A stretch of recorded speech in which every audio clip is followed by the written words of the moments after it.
Il était une fois, dans une ville de l'Ontario, au Canada, une petite fille nommée Josie. Elle a remarqué que sa grand-mère portait un coquelicot. Sa curiosité l'a emportée et elle a demandé: Mamie, pourquoi portes-tu un coquelicot? Sa grand-mère a répondu avec un doux sourire: Eh bien, ma chère, c'est parce que c'est bientôt le jour du souvenir. Josie avait appris quelque chose à l'école à propos du jour de souvenir, mais elle voulait comprendre la signification du coquelicot. Mais pourquoi les gens portent-ils des coquelicots, mamie? A-t-elle demandé. Avec un regard pensif, sa grand-mère a répondu: Laisse-moi te raconter une histoire. Il y a à peu plus d'un siècle, au cœur de cette ville, vivait une jeune fille nommée Catherine, affectueusement surnommée Kay. Elle avait une famille comme nulle autre. Ses parents possédaient une boulangerie où le doux parfum du pain frais accueillait tout le monde chaque matin. La journée de Kay commençait tôt, au lever du soleil. Elle sautait hors de son lit et allait en bas où ses deux frères aînés, John et Henry, étaient déjà occupés à aider leur père à la boulangerie. Le parfum du pain qui cuisait dans le four remplissait l'air. Après avoir accompli ses tâches du matin, Kay s'est rendue à l'école. C'est là où elle jouait avec ses amis Enid et Ethel à des jeux de loup, de marelle, et elle partageait des rires en sautant à la corde. Elle n'avait pas de soucis. Pourtant, le monde changeait. Pendant l'été de 1914, des nouvelles d'une guerre lointaine sont arrivées, comme un invité non désiré.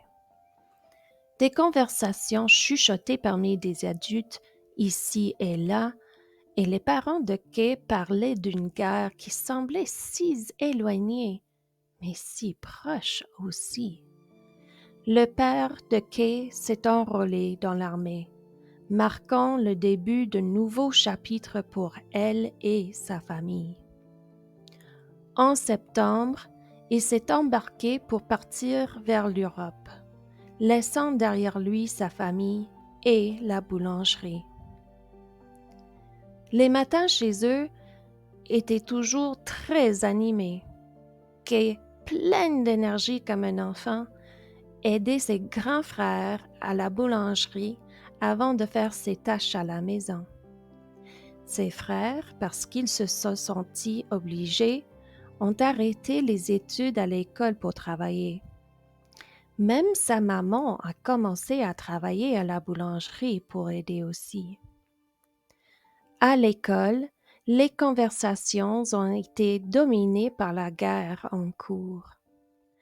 Kay et ses amis ont été remplis de patriotisme, fiers des soldats qui ont défendu courageusement leur liberté, y compris le père de Kay. Après l'école, Kay ne jouait plus avec Enid ou Ethel. Dans les rues, des affiches et des pamphlets ont encouragé les jeunes hommes à s'enrôler. Un rappel constant du devoir patriotique résonnait dans la ville. Alors que Kay a grandi, ses responsabilités ont grandi aussi. Elle s'est lancée dans de petites commissions pour sa mère et elle préparait le repas du soir pour toute la famille, pendant que sa mère et ses frères travaillaient à la boulangerie. Le visage de sa mère montrait combien elle était inquiète. C'était difficile de trouver de l'huile et d'obtenir de la nourriture. Le soir, John coupait du bois pour le feu, pendant qu'Henry lisait le journal à haute voix pour Kay et sa mère, qui tricotaient des écharpes pour les soldats. Chaque jour se ressemblait.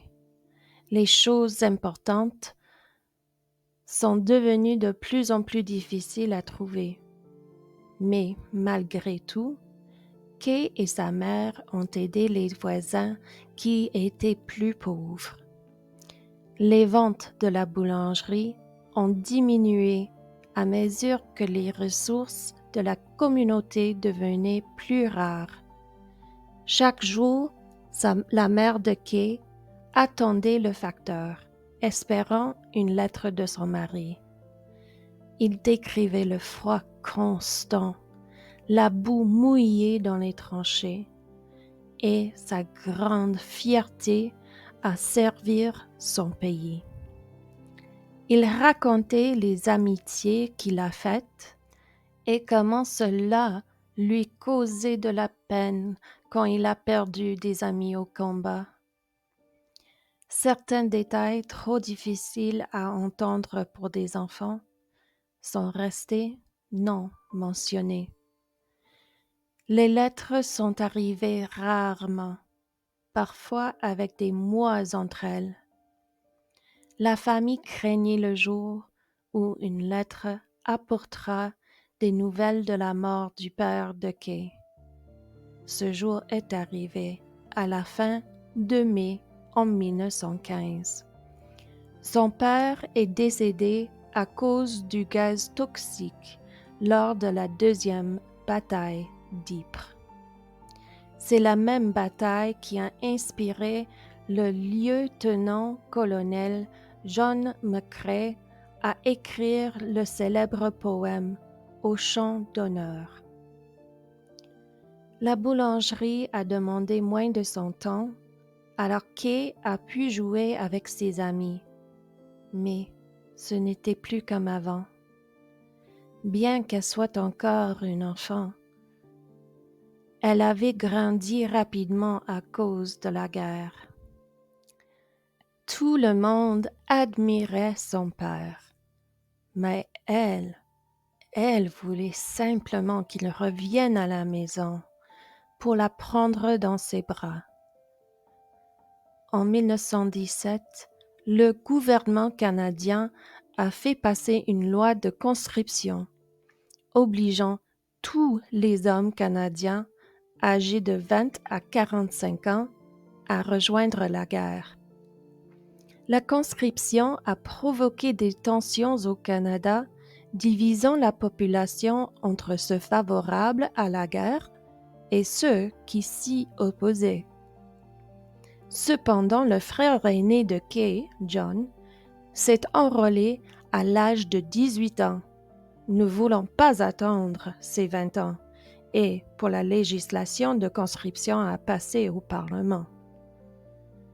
Une décision suivie par de nombreux jeunes hommes de la ville qui pensaient que c'était leur devoir patriotique aussi.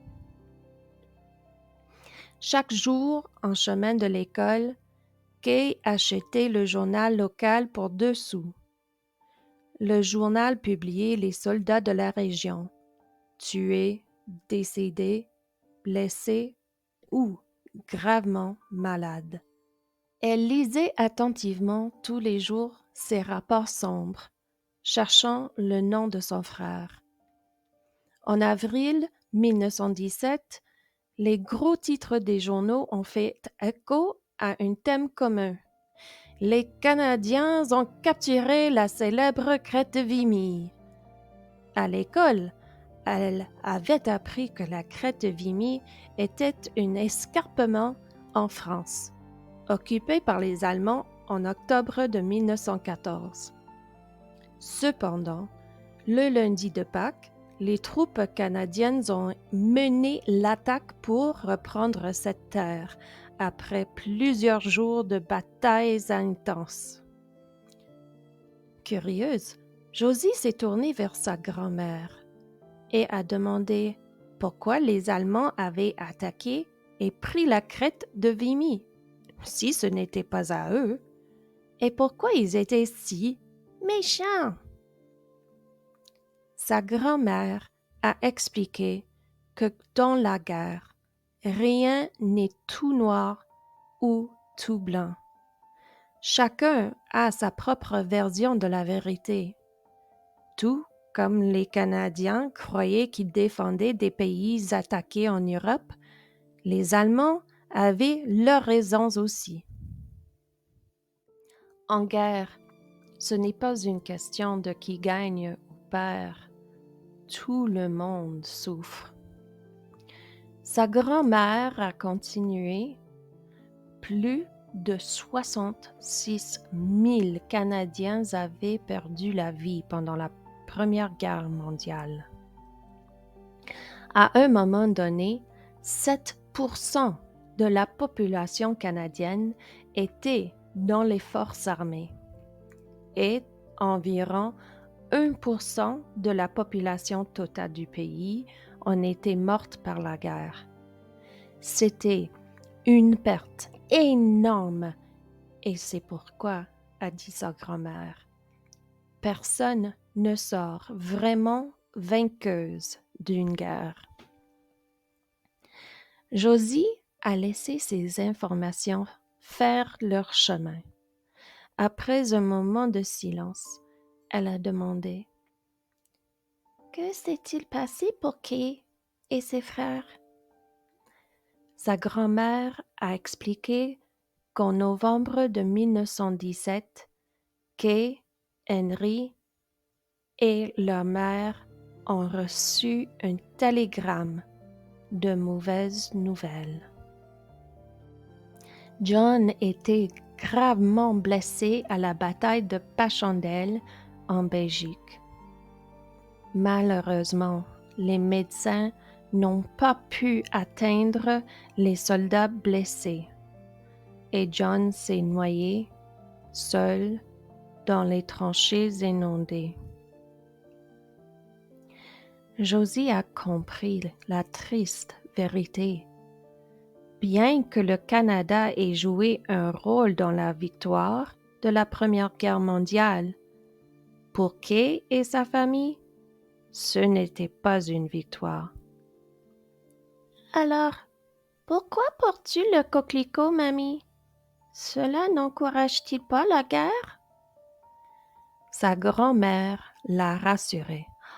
Oh, mais non, ma douce, je porte le coquelicot pour me souvenir de mon arrière-grand-père et de mon arrière-grand-oncle, John, les deux qui ont sacrifié leur vie pour que d'autres puissent vivre en paix.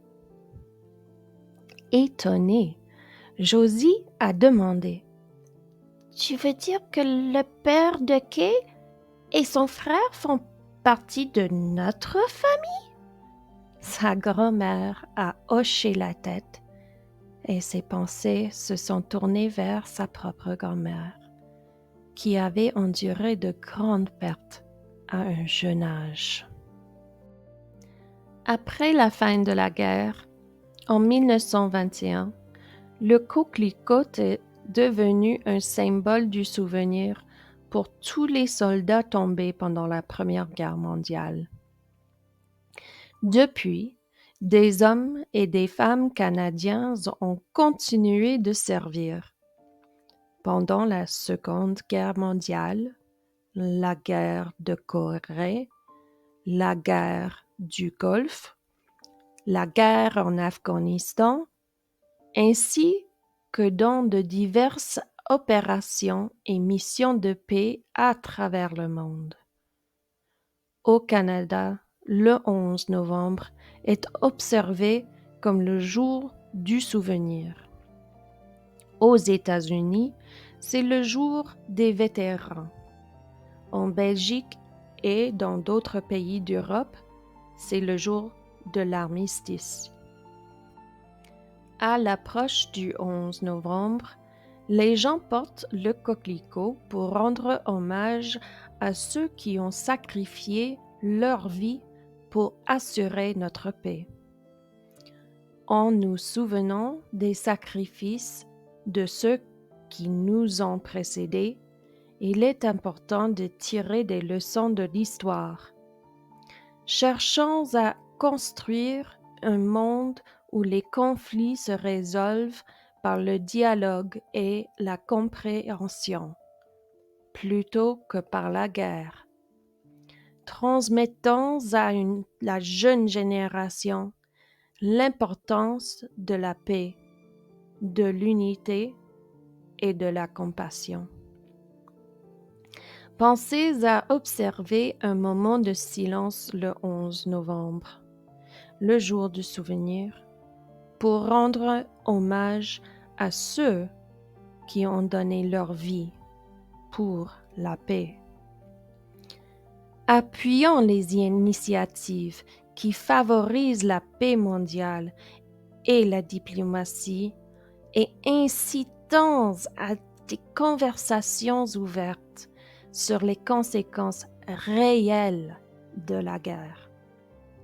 De cette manière, nous pouvons garantir que les sacrifices faits par des personnes telles que le père et le frère de Kay ne soient jamais oubliés et que leurs exemples inspirent un monde plus paisible pour tous.